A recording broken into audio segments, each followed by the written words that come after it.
My name's Jack Sorenson. I play for the Cincinnati Bengals, and I'm coming on I Only Touch Greatness podcast. The number one sports podcast in Vancouver with Ryan Hayes and Big Mike. Ryan Hayes and Big Mike. Never stop. I Only Touch Greatness podcast. Ryan Hayes and Big Mike are taking over the podcast scene in Vancouver. Everyone knows a good prospect. Get down. It's Vancouver's Ryan Hayes and Big Mike. Jack Sorenson, the fifth-year senior Girard, who to me is the epitome of what you want in a wide receiver. How good has Jack Sorenson been this year for the Red Hawks? If there's something Sorenson knows how to do, it's catch touchdown passes.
So, Jack, if my stats are correct here, born in Illinois. Can you give us a little bit of your football story, kind of when you started, where you started, and now where you've ended up starting with the Bengals?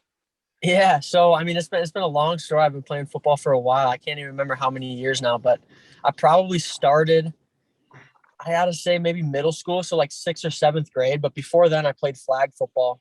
My parents were always just kind of worried about the concussions and stuff, so they didn't want to let me start playing tackle football until I got into middle school. But yeah, I started then. I played for an organization called the Flames, then for the Bills. And then I played in high school a little bit, got recruited around for some of the MAC schools, some of the Ivies, and picked Miami because I thought it was the best school academically, as well as they have a rich history of kind of giving guys the skills they need to play at the next level. And that was one of my goals.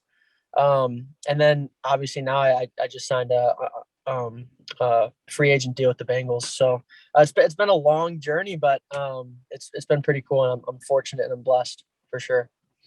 Was there other sports that you excelled at? Yeah. I wouldn't say excel, but yeah, I did play a couple other sports. I was actually my freshman year in high school. I committed to play lacrosse at Boston University. But I always say I got into lacrosse in the Midwest before people knew how to play lacrosse. So if we went back, like right now, put me back in high school and I tried to do that again, I would have never gotten any scholarships. People are just too good now. So I got in at a pretty early, at an early point in the Midwest. So I got pretty lucky with that. But yeah, I committed to Boston. And then when football came along, I decided I wanted to play football. That was always my goal. So I decommitted from Boston and committed to Miami. Sweet. Yeah, I'm a huge lacrosse guy. I still play right now. So, yeah, I know. I feel you, man. But I play box lacrosse. So down there, you guys usually play field mostly, right? Oh, yeah, box. I had one game of box, and I was like, that is not for me. That's a whole different game. So I'm a lot of respect for box players. Yeah. Okay. And have you always been a wide receiver? No, I was actually quarterback for most of my first year ever. I was actually on the line. So I played a little bit of right tackle, some guard, some D line, but ever since then, after that, I played quarterback. And then my junior year of high school was my first chance at playing receiver. And that was the year I got recruited. And then my senior year, I actually went back to quarterback. And then my freshman year at Miami, I actually played quarterback as well. Okay. And what's one aspect of your game you're looking to improve? Oh man, I think there's a lot of aspects of my game I'm looking to improve, but I think maybe the main one is just I take a lot of pride in my understanding in the cerebral part of the game of football, and I think that there's always so much you can improve on and learn about. And obviously, there's three guys. There's Boyd, Higgins, and Chase. Those three are the better receivers in the league, and I'm just excited to get in there and learn from them.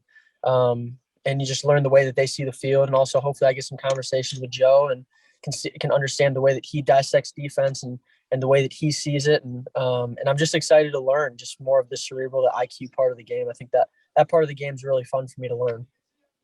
I'm a little biased, but I got to say those three guys, probably the deepest wide receiver unit in the NFL by far.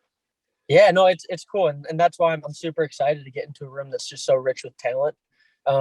They know so much about the game and they're so young. So I'm just hoping that, they're going to be able to teach me a lot about the game, which I'm sure they will. And who would you say you kind of like mirror your game after or try and play like? Yeah, I don't know. I think I've always gotten the comparisons of like Edelman and Welker and those guys and Renfro and all those guys. But I think, I grew up a Packers fan. So a lot of the guys that I idolized and a lot of the guys that I watched growing up were, Randall Cobb, Jordy Nelson, Donald Driver, Greg Jennings, all those guys, Devonta Adams too, more recently. So I just watched a lot of their game. Devonta Adams, the way that he runs at the top of his routes and is physical in and out of his breaks. Greg Jennings was really physical and smooth at the line.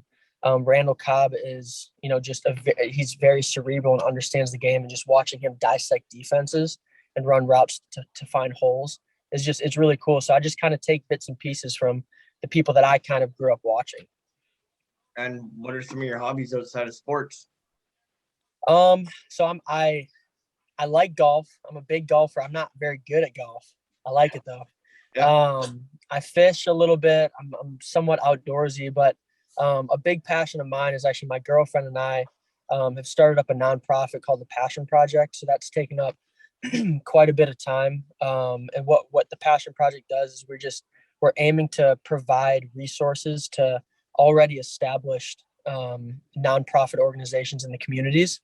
Because we don't want to go in and try to insert ourselves in a place that people are already doing amazing work. And what we want to try to do is allow them to gain the resources that they might need to make larger, more sustainable change in the areas that they're already in. Good. Mike, are you frozen? Thanks, Mike. Now I got to edit this. Okay, he might be frozen. If you were having a dream dinner party and you could sit down for dinner with three famous people, man, dead or alive. Frozen? Yeah, holy. Mike, figure it out. Mike, are you back? Yeah. Am I back? Yeah. Sorry about that. My internet must have cut out there. I was just saying that seems like a great foundation, man. Good on you. That's awesome. Yeah, appreciate it.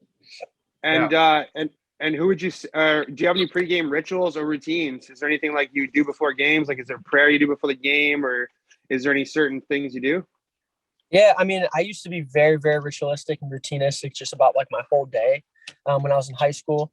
But, as things get more chaotic and there's more to do before games, I've lost a bunch of those rituals. But the one that I still always do is I always listen, I have a foundation in the Lord. And so what I always do just coming up to games is I listen to, the Christian music that I like and I appreciate. And then right as I'm running out on the field, I just, I don't kneel. I don't do any of that, which some guys do, and that's awesome. But for me, I just say a little prayer as I'm running out of the tunnel, just thanking the Lord that I'm in the position that I'm in. I'm healthy. I pray for the other team that everybody gets out healthy, for my team that everybody gets out healthy. and, you know, that we can have a game that glorifies him. So that's just kind of my routine. It's very simple now. But, you know, it's just trying to, you know, give the glory to the person that's put me in the position that I'm in. Absolutely. And guessing you're going to be pumped to run onto that field, the orange and black. Yeah, no, that'd be pretty cool. That'd be pretty cool. And now for that question I was trying to shoot. If you're having a dream dinner party and you can invite 3 famous people, dead or alive, who would you want to bring? Dead or alive? Man, that's a good question. Man, so I think one person that you know, unfortunately we lost in our family I was way too young, is my great grandma. She actually was the first woman to take incarcerated people, so people in prison, and put them into like working camps and she ended up making a zoo. And she did that as a woman. Yeah, she did that as a woman. This is probably, I don't know, you know, like 60, 70 years ago. So at the time, you know, women were, it was difficult to be a woman in the United States and have the rights that men did. So I think I would just love to have the opportunity to sit down with her and just, you know, hear about her journey in life and you know, kind of encountering and navigating through all the difficult things that life threw at her. I think she's been a big inspiration in my life for sure. Okay. You're going to give me 3? Oh, I gotta give you 2 more. Oh my gosh. Dead or alive. I think so Brett Favre, just because he was like, you know, my idol as a kid. Okay. And then another one, man, I don't know. That's tough. This last one, maybe like a president. I don't know. Any president, just to ask him what it's actually like. Because I feel like we always see everything from like the social media side of it. And I'd want to just like pick a president's brain and be like, what's it actually like in there? You know, I think that'd be pretty interesting. Yeah, that's for sure. Everybody has different ones all around. Mine are like Tupac, Seth Rogen. Seth Rogen. That'd be a good one. I think that would be fun. And then a little eye candy. I like Blake Lively or Paulina Gretzky, but I mean, those are 2 great picks too. And Mike's are basically all your teammates. Yeah, I always go Joe Burrow, Ocho Cinco, just because I think the guy's hilarious and I'd love to sit down with him. And I usually throw in Muhammad Ali. It's a GOAT. Yeah, those are 3 great ones as well. Those are 3 great ones. And can you bring us back to your first NCAA touchdown? And do you still have the ball? I don't have the ball. So I kind of like, after I scored that touchdown, I was kind of in disbelief. So the first catch I ever had was a touchdown.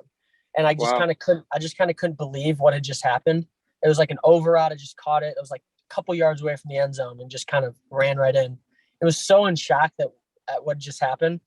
Like I didn't come back to it and really realize where I was until like kickoff. Like we were kicking the ball off. So I'd given the ball away already. I didn't remember any like celebrating with my team or anything. It was just one of those like moments where so much is happening and you can't believe that something just happened that you've been dreaming for so long, and then all of a sudden it's over. So I don't have the ball, but looking back on it, it was a pretty cool moment for sure. And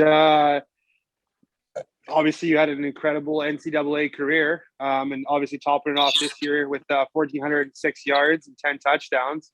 What do you think contributed to you having such a great season? Yeah, I think, you look at production and, you look at anybody that has great production in football and the NFL and NCAA, they're usually surrounded by an amazing support staff of coaches, of other great players. So, we had an O-line that gave Brett, our quarterback, a ton of time to read through progressions and get the ball into the right hands of the right people. I had Mac Hippenhammer, I had Jalen Walker, I had Jeremiah Batiste, Devin Dorsey, all these other receivers in the room that really allowed the field to open up, so defenses couldn't shade over to one side or double coverage one person. So it just opened up the field and the opportunities for me and for my other teammates. And I think, our coaches did such a good job every single week game planning teams. They put you into, optimal positions every single week. So I think, I did have a great year, but I think it's just a testament to, the support staff that was around me. Yeah, hidden talent. Oh gosh, hidden talent. I feel like I'm pretty bland. My brother, however, Will. He has a lot of hidden talents. Actually, before he went to college, he had all the qualifications to go to clown college. So he can juggle, ride a 7-foot unicycle, do the whole like fire in the mouth thing. Like he can do all that stuff. It's pretty insane. Oh, that's cool. That's cool. Yeah. And so he's my hidden talent. Okay. All right. Yeah. All right. You just bring him to the party. Yeah, exactly. So did you talk to many teams before the draft? And did you think you were going to be drafted? So the draft process for a guy in my position, I think is pretty interesting, and it's kind of like you hear certain things from one team, you hear certain things from another team, but teams don't really ever want to give up too much information because for a late round to preferred free agent guy, that's leverage. Information is leverage. So with most of the teams I talked to, teams kept the information about where they had me pretty close to their chest. So I think I fell lower than I thought I was going to fall. I thought, I was going to be right after the draft, preferred free agent, but unfortunately, it took till the next day. But I'm super grateful, and I think I fell into an awesome situation with the Bengals. And before the draft, even when I was talking with my agent, we thought that was going to be the best opportunity and the best situation for me. So I'm just grateful and blessed. And like I said before, and there's so many good guys in that room. So I'm going to have a lot of opportunities to learn from some pretty good players. Sweet. Yeah. And I couldn't be happier for you coming there, obviously. Did the Bengals talk to you much before the draft? Like, were there much conversation with Bengals? Yeah. So I actually went to their local day. Just because I went to Miami, Ohio, so it was pretty close. I was able to go to their local day, so I got to meet the receiver coach, the OC, some of those guys at the local day, and run routes for them and do other things that they wanted me to do. Can you guys still see me? Yep, you're good. Oh, sorry about that. Yeah. So I got to do stuff there, and talk with them, and then I had a couple Zoom meetings with them after that, leading up to the draft, and then. Had a conversation with them after the draft, which ultimately led to, signing. So, did you get the phone call from Zach Taylor? Is that how it all goes down? No, unfortunately not. No. I got it from my agent first, and then I had a conversation after that. Okay. Do you collect anything like memorabilia wise? I used to collect coins. I used to collect coins when I was able to when I was younger. We did some traveling and stuff, but ever since I started really, prioritizing football, I really haven't been anywhere cool. So, I guess I'm collecting memories, football memories, you could say. There you go. Yeah. You got a whole career to collect things. Yeah, right. There you go. Exactly. And what would you say your most memorable football achievement in your career, in your eyes, this so far would be? I think it would just be, the whole process of coming into to Miami when they weren't in too hot of a place, and being able to, with a great group of senior of guys in my class, being able to turn the culture around and bring Miami back to their championship tradition. I think just that whole process is my favorite memory in football so far. Lots of legends went there. Yeah, there was, definitely was. And what part of your game would you say you take most pride in? It's kind of like I mentioned before. I think the cerebral part. I think that once you get to the NFL, like everybody's a good athlete. You don't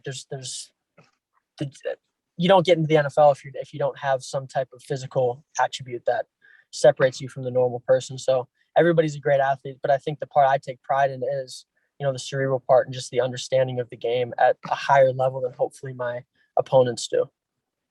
You got a favorite sports quote? Huh.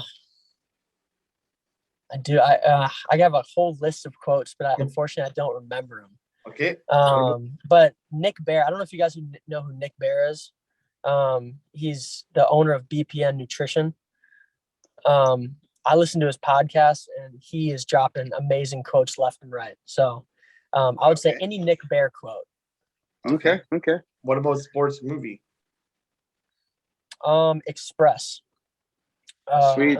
Yes, yeah. I think it's just a great movie. It's sad, but it's a great movie. It is a good movie. And if you could play any other sport professionally, what would it be?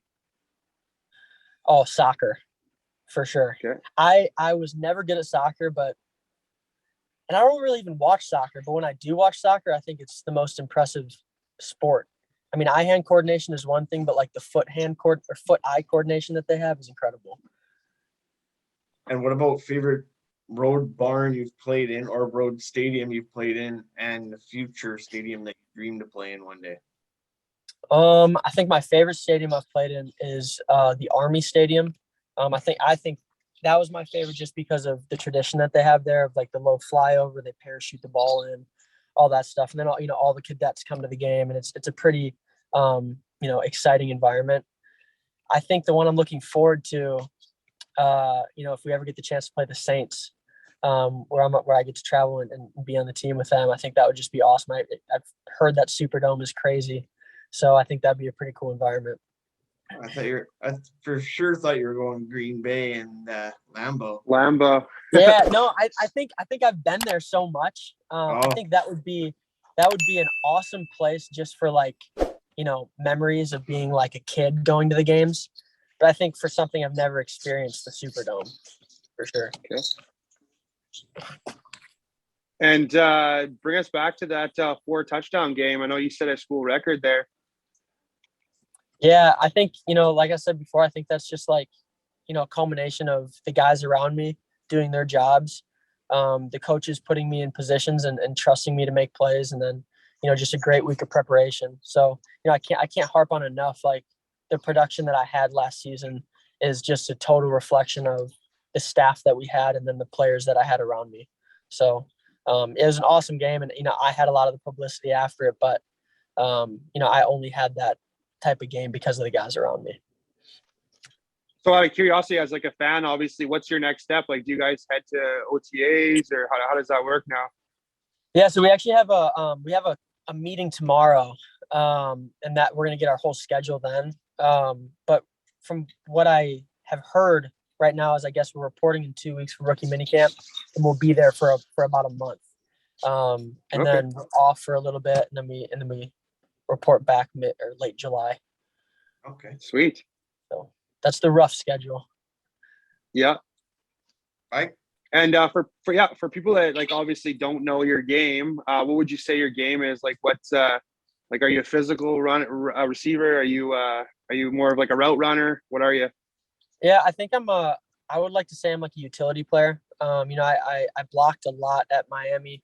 I ran routes from the tight end position, from the slot, from boundary, from the field. I was running back in empty packages. So, I like to think that I can do a lot from a lot of different positions. And it's just going to be interesting to see, how I fit into the Bengals offense. But, I'd like to think that I'm more of a utility guy and can be used in a lot of different ways. They do need a tight end, don't they? Didn't they just trade? Yeah, we got one. We didn't. Uzoma left, but we picked up Hurst. So yeah. And now you've lost my train of thought here, right? One. Go ahead. Shoot him with quick ones. Yeah. If you were an animal, what would you be? Oh, a gopher. Nice. I like it. That's the first time we've had that one. I like it. Yeah, they just seem chill, but they can attack unwarranted. Okay. I always go with dolphin because I look like a dolphin. That's fair. Hey, dolphins are cool though. It's one of the smartest animals. Yeah, and they got good personalities, but they can also be an asshole if they need to be. Yeah. Right. What about favorite cereal? Lucky Charms with the extra charms. Okay. Nice. Favorite Halloween costume? I think I was like the Grim Reaper one year, and with the little squeeze thing that like made blood come down your face. Oh yeah. Yeah, yeah. I had that too. Yeah. Oh yeah, that was a great one. Deep sea or outer space? Oh gosh, I get terrible seasick, so I don't know if either one would be good for me. But okay. I've been deep sea, and that didn't turn out good, so I'd take outer space. All right. Favorite actor or favorite actress? Ryan Reynolds and then Zendaya. Oh yeah. Sweet. Yeah, and of course Ryan Reynolds is from Vancouver, where we are. Oh yeah. And then pancakes or waffles if you had to eat one the rest of your life? Waffles. Okay. For sure. Early Chicken bird. and waffles. Chicken and waffles. Oh, that's the American. Yeah, that's the Americans. They do that, chicken and waffles. We don't really do that much up here, but it's picking up.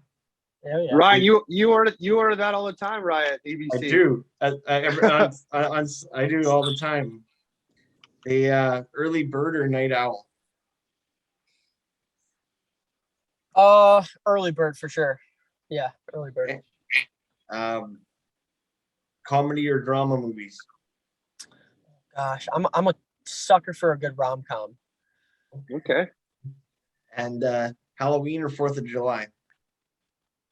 I like the candy on Halloween, but I'm terrified of like all the haunted houses and everything. So I don't know. I guess Halloween though. And all right.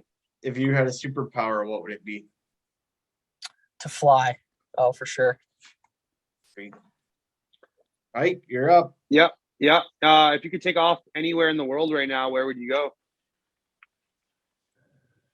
I think I go to Cape Town, South Africa. My sister went there and she said it's just absolutely gorgeous.